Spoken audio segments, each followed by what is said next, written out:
আসসালামু আলাইকুম রহমতুল্লাহ। গভীর রাত, শীতের কাঁপুনিতে জমে আছে শহর। একজন মুসাফির দরজায় দরজায় কড়া নাড়ছেন। কেউ দরজা খুলছে না, কেউ চিনতে পারছে না তাকে। কেউ জানে না এই দরজার সামনে দাঁড়িয়ে আছেন ইসলামের এক মহামানব, যার নাম যুগ যুগ ধরে আলোকিত করবে পৃথিবী। হঠাৎ এক সাধারণ রুটিওয়ালা দরজা খুলে বলল, আসুন, আপনি আল্লাহর মেহমান। সে রাতে ঘটল এক এমন ঘটনা যা প্রমাণ করল ইস্তেগফার মানুষের জীবনের এমন আশ্চর্য রহমত বয়ে আনে। তিনি ছিলেন মহান মুহাদ্দিস, আলেম ও ফকিহ ইমাম আহমদ ইবনে হাম্বাল রহমাতুল্লাহ আলাই। তার জন্ম হয়েছিল 780 খ্রিস্টাব্দে পবিত্র নগরী বাগদাদে। ছোটবেলা থেকেই তার মন ছিল কোরআন ও হাদিসের প্রতি নিবেদিত। তিনি জ্ঞান অর্জনের জন্য পৃথিবীর বিভিন্ন শহরে সফর করেছেন। মক্কা, মদিনা, ইয়ামিন, সিরিয়া সব জায়গায় ছুটেছেন হাদিসের সন্ধানে। তিনি ছিলেন 4 ইমামের একজন। তার ফিকহি মাযহাব পরিচিত হাম্বালি মাযহাব নামে। কিন্তু আজকের গল্প তার ইলম বা ফতুয়া নিয়ে নয়। আজকের গল্প এক সাধারণ রুটিওয়ালা ও এক মহান আলেমের অবিশ্বাস্য সাক্ষাৎ নিয়ে। একবার ইমাম আহমদ রহমতুল্লাহ আলাই সফরে বের হয়েছিলেন। দীর্ঘ পথ অতিক্রম করে তিনি এক অচেনা শহরে পৌঁছালেন। দিনভর সফরের ক্লান্তি শরীরে রাত গভীর হয়ে গেছে। তিনি ভাবলেন মসজিদে গিয়ে রাত কাটাবেন। মসজিদে ঢুকে ইবাদতে মগ্ন হলেন। কিন্তু কিছুক্ষণ পর মসজিদের খাদেম এসে বলল, এই মসজিদে রাতে থাকা নিষেধ, আপনাকে বাহিরে যেতে হবে।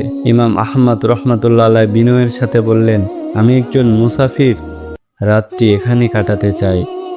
কিন্তু খাদেম রাজি হলো না। অবশেষে তিনি মসজিদের বাহিরে বের হলেন। ঠান্ডা বাতাস বইছে, চারদিকে নিস্তব্ধ, কোথাও আশ্রয় নেই। ঠিক তখনই এক রুটিওয়ালা পাশ দিয়ে যাচ্ছিল। তার হাতে ময়দার বস্তা, কাঁধে পরিশ্রমের ভার। সে বৃদ্ধ মুসাফিরকে দেখে বলল, আপনি কি থাকার জায়গা খুঁজছেন? ইমাম রহমাতুল্লাহ আলাই বললেন, হ্যাঁ, আমি এক মুসাফির। রুটিওয়ালা বলল, আসুন, আমার ঘর ছোট্ট, কিন্তু আল্লাহর মেহমানের জন্য যথেষ্ট। একজন সাধারণ রুটিওয়ালা, কিন্তু তার অন্তর ছিল সোনার মতো বিশুদ্ধ। ঘরটি ছিল খুবই সাধারণ। এক কোণে চুলা, আরেক পাশে ময়দা মাখার পাত্র। রুটিওয়ালা তার কাজে ব্যস্ত হয়ে গেল। সে রাতভর রুটি বানাতে, কারণ সকালে বাজারে বিক্রি করতে হবে। ইমাম আহমদ রহমতুল্লাহ আলাই লক্ষ্য করলেন, লোকটি কাজ করার সময় বারবার বলছে, আস্তাগফিরুল্লাহ, আস্তাগফিরুল্লাহ, আস্তাগফিরুল্লাহ। নিঃশব্দ রাত ভরে উঠেছিল ইস্তেগফারের সুরে। কিছুক্ষণ পরে ইমাম রহমতুল্লাহ আলাই জিজ্ঞাসা করলেন, ভাই, তুমি যতক্ষণ ধরে রুটি মাখছ, রুটি বানাচ্ছ, আমি ততক্ষণ ধরে দেখতেছি তুমি ইস্তেগফার পড়তেছ। ভাই, তুমি কতক্ষণ ধরে ইস্তেগফার করছো? রুটিওয়ালা হাসলো, আমি সব সময় ইস্তেগফার করি, কাজের সময়, অবসরে, হাঁটতে, বসতে, সব সময়। ইমাম রহমাতুল্লাহ আলাই আবার জিজ্ঞাসা করলেন, তাহলে কি তুমি এর কোনো ফল পেয়েছ? রুটিওয়ালা বলল, হ্যাঁ, আল্লাহর কসম, আমি যা যা চেয়েছি আল্লাহ সবই কবুল করেছেন। শুধু একটি দোয়া এখনো বাকি। ইমাম রহমাতুল্লাহ আলাই অবাক হয়ে বললেন, কি সেই দোয়া? রুটিওয়ালা বলল, আমি বহুদিন ধরে আল্লাহর কাছে দোয়া করছি, আমি যেন একবার ইমাম আহমদ ইবনে হাম্বালকে দেখতে পাই। এই কথা শুনে ইমাম রহমাতুল্লাহ আলাই কেঁদে ফেললেন। তিনি বললেন, আমি সেই আহমদ ইবনে হাম্বাল।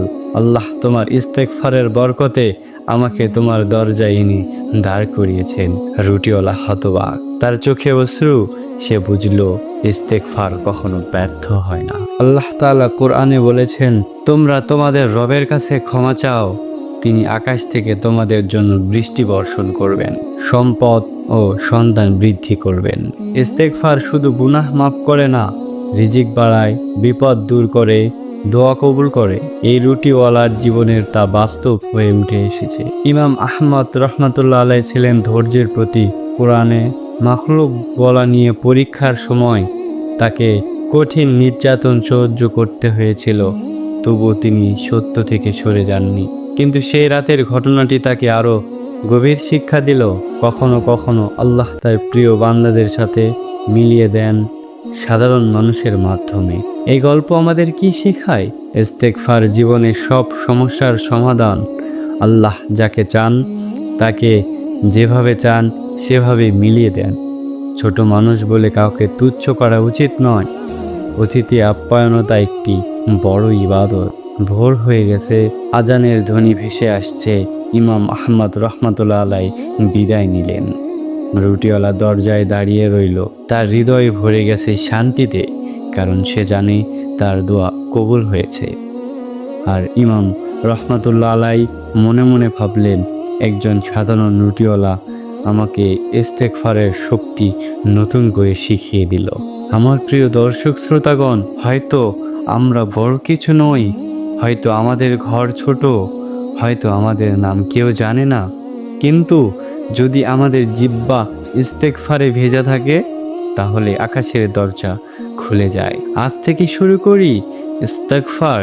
আস্তাগফিরুল্লাহ, আস্তাগফিরুল্লাহ, আস্তাগফিরুল্লাহ।